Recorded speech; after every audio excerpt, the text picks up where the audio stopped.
খুলনা মহানগরে ইতি নামের 10ম শ্রেণীর এক ছাত্রীকে গুলি করেছে দুর্বৃত্তরা। শুক্রবার রাত 9টার দিকে সদর থানা পশ্চিম রূপসাবেরী বাঁধ এলাকায় এই ঘটনা ঘটে।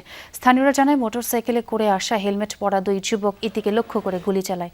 এ সময় গুলিটি তার বাম পায়ে বিদ্ধ হয়ে অপর পাশ দিয়ে বেরিয়ে যায়। ঘটনার পর স্থানীয়রা তাকে উদ্ধার করে খুলনা মেডিকেল কলেজ হাসপাতালে পাঠায়। পুলিশ জানায়, ঘটনাটি রহস্যজনক। তদন্তের পর বিস্তারিত জানা যাবে। পড়া শেষ করে পাশে বান্ধবীদের সাথে বসে গল্প করতেছিল।